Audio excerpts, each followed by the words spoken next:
Hi, good afternoon. Ano pangalan mo? Hello po, good afternoon din po. Ako po si Mia.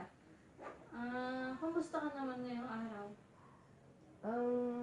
Okay naman po, pero may problema po. Problema? Pwede ko ba malaman yun? Okay lang po, oo naman po. Ano ba yun? About po sa love, love relationship, about trust. Ano bang about doon yung problema mo?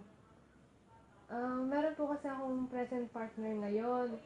Eh, nangyayari po, sa tuwing kami may problema, mga pinag-uusapan sa araw-araw, hindi ko po kasi maiwasan na magduda sa kanyang bawat mga kilos.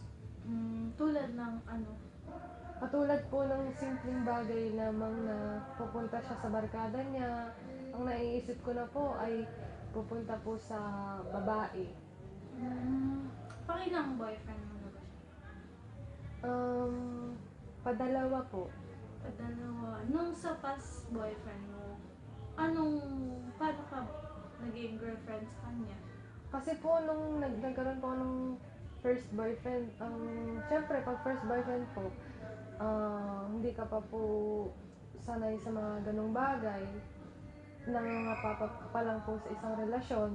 So parang nangyayari po sa akin, hinahayaan ko yung tao. Yun nga lang po, nagkaroon po kami ng problema, nagkahiwalay po kami, siya po nakipag-break. Wala po ako nagawa kasi hindi pa naman po talaga ako totally yung na bigay na ganon. Nung padulutang talaga po lang ako nasaktan ng sobra nung nalaman ko pong habang pong kami, meron na po siyang pinopormahan. Ano bang gusto mo mangyari? Anong gusto mong gawin? Sa ngayon po, siyempre po para sa akin gusto ko pong tanggalin na po yung pagdududa ko. Gusto ko pong mag-trust na po sa aking present relationship, sa aking karelasyon ko. Kasi po, lagi na lang po namin pinag-aawayan yun. Minsan nga po, naiisip niya na po na ba't ganito daw po ako, na parang gusto niya na pong itigil. Ba't yan naman nasasabing gusto niya nang itigil yung mga ganong bagay? Kasi po, syempre, siguro po siya naiirita na po sa akin kasi paulit-ulit na lang po yung away namin. Ano po, parang araw-araw na din po kami nag-aaway dahil po sa problema ko sa kanya.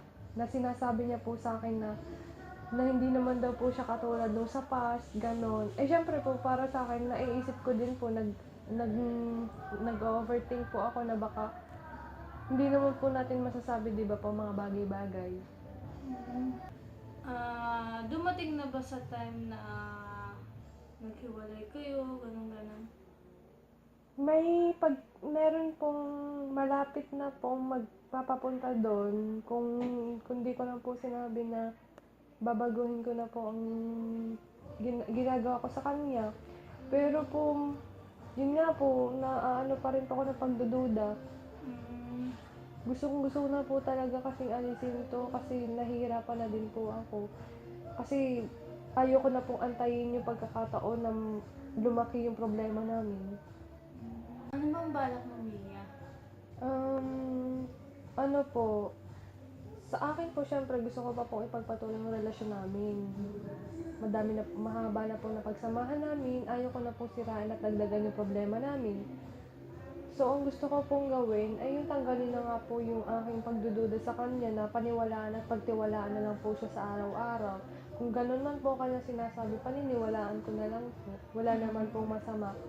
Kung susubukan at papaniwalaan ko siya, kasi kung simulat sa man po, nagsasabi naman po siya ng totoo, siguro po kailangan ko na po talagang paniwalaan at pagtiwalaan siya. Ano yung naiisip mong gawin ngayon? Hayaan ko na lang po yung mga bagay-bagay, tapos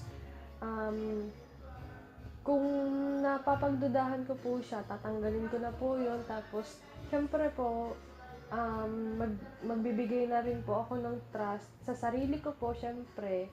Syempre, gano'n naman po yun, di ba? Kailangan mo ng trust trust sa sarili bago mo masabing kaya mo ng pagtiwalaan ng isang tao. So, yun po ang kailangan kong gawin para sa sarili ko. Ganyan nga, Mia. Dapat iniisip muna natin yung mga desisyon na gagawin natin.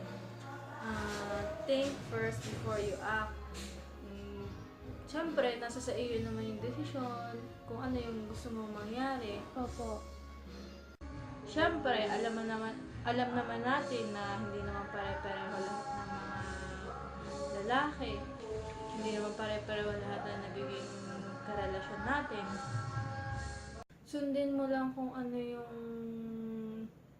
nararapat, kung ano yung sa tingin mong tama, kung ano yung sa tingin mong ikasasaya nyo.